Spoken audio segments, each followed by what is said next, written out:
What's up guys, how are you guys doing today? My name is BJ, your favorite jewelry business coach, and in this video I'm going to be sharing with you 5 rules that I think that you should follow if you want to have consistent sales in your jewelry business. Now, whether you know this or not, I don't just teach jewelry, I also sell jewelry myself, and I've been selling jewelry since 2013 when I started my first jewelry brand, Mandelax.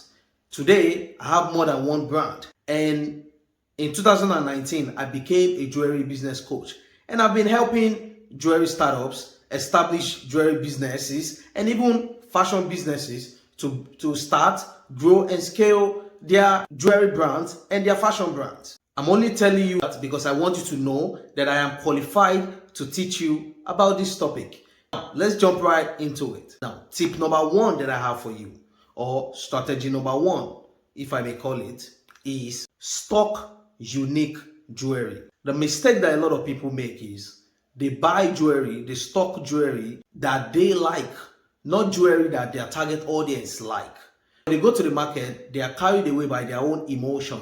So they end up buying jewelry that their target audience or their customers do not like. And those jewelry end up collecting dust in their offices, in their bedroom, in their wherever they keep it. What you want to do is to look for a synergy between unique jewelry and trendy jewelry. Try to look for jewelry that are between unique and trendy.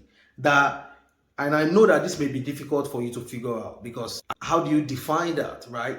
But by experience, you will be able to learn this. And also by data, by collecting data, by doing your research online, by going to stores and checking out the statistics of stores and checking out products that are moving, products that are selling more, and looking at all the data, the volumes, and all of that, you will understand which type of jewelry are selling. My tip that I want to continue to do in my business is to continue to sell unique jewelry. In my brand, I pride myself as being the first to introduce a lot of the designs into the market before my competitors pick up on it. And this is a fact. This is something that I do a lot. I try to introduce unique jewelry into the market before my competitors do that. If customers can find the type of jewelry that you sell at their local market or at any random jewelry page on Instagram or on Google, then why should they buy it from you? If you want to sell more jewelry, sell unique jewelry that are not easily accessible to your customers. Simple as that. Now, the second tip that I have for you is your target audience. I know that a lot of you guys may have heard target audience, and you're getting confused about what target audience is. Target audience is very simple. This is the question you have to answer when you are trying to nail your target audience. The jewelry that you sell, the type of jewelry that you sell, your jewelry niche, who are the people who are most likely going to need that jewelry? If you can answer that question, then you will nail your target audience. The jewelry that you sell, who are the people whose fashion problem it is going to solve? If you can find a way to solve that, to answer that question, your target audience, your niche will no longer be a problem.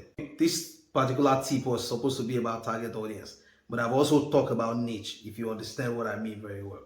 One of the biggest mistakes you can make in jewelry business is to buy jewelry, stock a bunch of jewelry in the hope that the right buyer or the person that wants it will come one day. That is not a good strategy. It's a strategy for failure. Now, in my jewelry business, in my brand, knowing the kind of people that I want to attract to my brand has helped me a lot. It has helped me in not only making sales, it has also helped me create the right content for them, write the right caption for them, describe the jewelry in the right way, give them what they want. I know my target audience very well, and I've given them exactly what they are looking for. You give your target audience what they are looking for, and you will see the effect in your sales. Now, the next tip I have for you, the third tip I have for you, is to sweet talk the value of your jewelry. Whenever we do those practice where you tell people, hey, sell me this jewelry, Whenever I ask people to sell me jewelry, especially my students in our group coaching program, or even sometimes in the one-on-one coaching program that I do, I see that a lot of people are trying to tell me about the jewelry, describe the jewelry.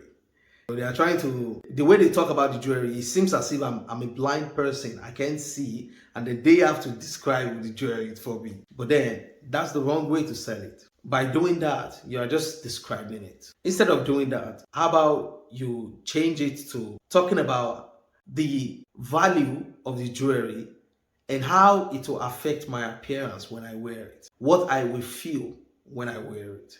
It's you have to really get to what I will feel inside of me emotionally, because jewelry is one of those items that people buy based on emotion, because jewelry is an emotional item.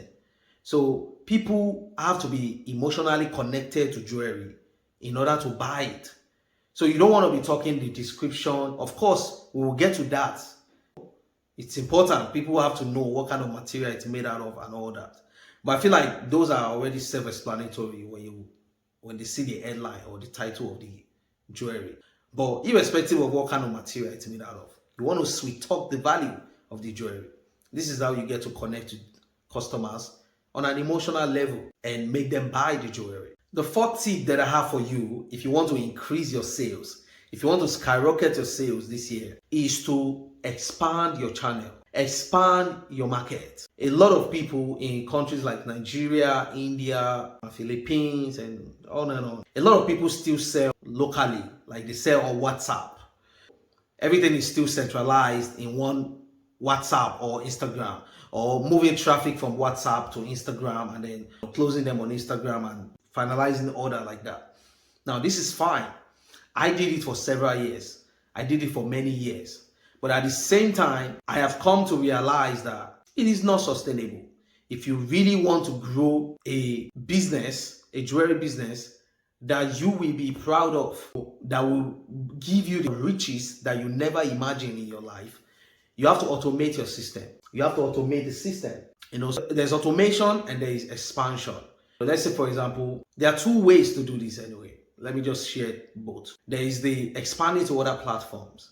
A lot of people still sell only on Instagram, but TikTok has proven to be the king.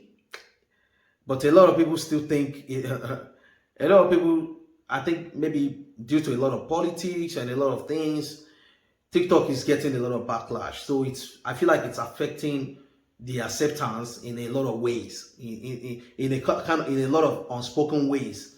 But the numbers that it's coming out of TikTok has shown that if you are not on TikTok, if you are not selling your business on TikTok, it's almost like your business does not exist on social media, especially TikTok being a visual platform. So if you are only on Instagram, this is your wake-up call to expand to TikTok. And in fact, maybe make TikTok your main platform, since you can create more video content there and you can just basically share that same content to Instagram and remove the watermark in order not to limit your reach. So guys, so that's the social media, that's expansion to social media. Now there's the expansion to things like having a website. It doesn't make sense for you to be running a business in 2023 and you don't have a functional website.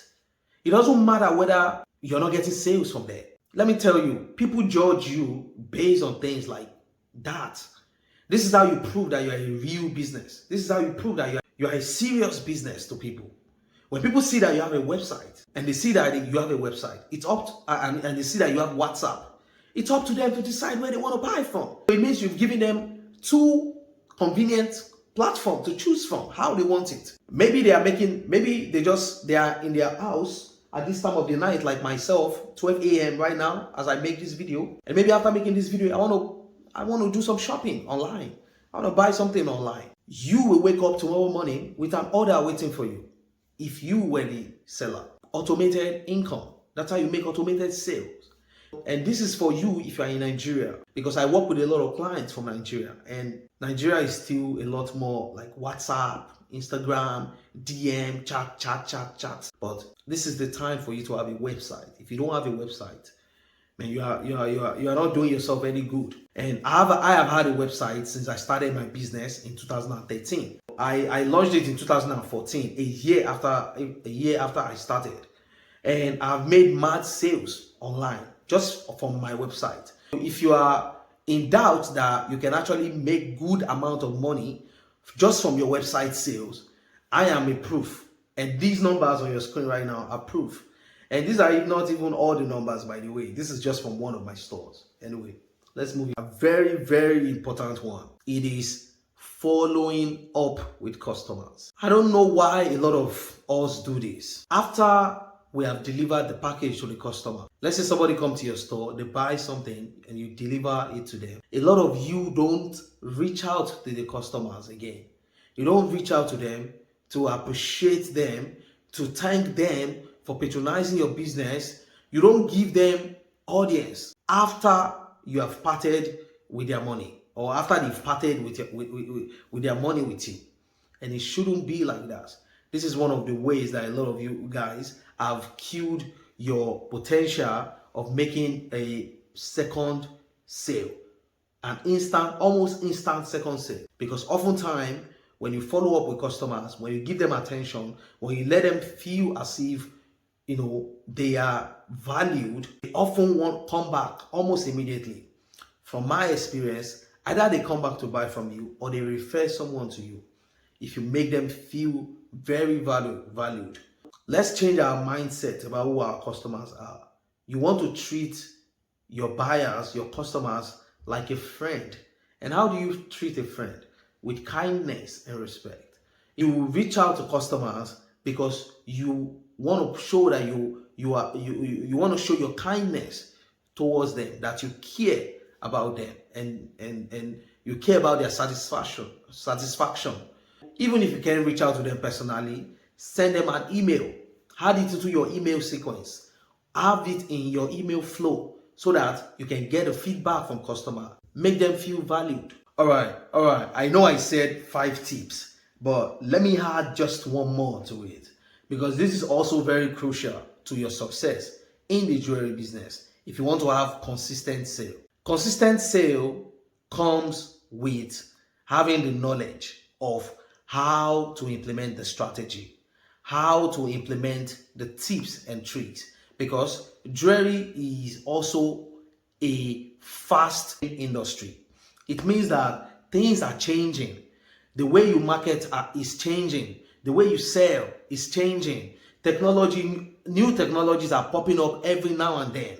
There is always some type of advancement that you need to catch up with in the jewelry business. And this is the reason why you need to invest in some type of, whether it's a community, whether it's a coach or a consultant, or regularly taking certain program that updates your knowledge about what is happening in your industry, so that you can move up the trend. You can move up and you can flow up with the trend. Because one of the reasons why a lot of jewelry businesses collapse within their first 3 years is because the owners were unable to catch up with the trend. They were unable to catch up with, for example, the Instagram algorithm, the changes of Instagram. A lot of people were so used to selling on, for example, on WhatsApp, that when Instagram became the new deal, they didn't know how to pivot, or when they lost their Instagram account, because Instagram can shut down your account anytime. So they don't know how to move on to the next step. It's really, basically, it all boils down to the lack of knowledge. You need to move with people that can teach you how to build structure, how to expand, how to grow your business, how to do all of those things. And ladies and gentlemen, if this sounds like something that you need, jewelry coaching is something that I do. I'm a jewelry business coach. And I have been doing this since 2019. And I've helped so many people. Some of you guys are even watching these videos right now because a lot of my clients actually come from YouTube. If you're watching this video and you're looking for someone to hold your hand and help you grow your jewelry business, then you are in the right place. All you have to do is click the logo below that says work with me, or any link that sounds familiar. Click on it and book a call with me, and let's talk about your jewelry business. Let's talk about what you're struggling with. It's free of charge.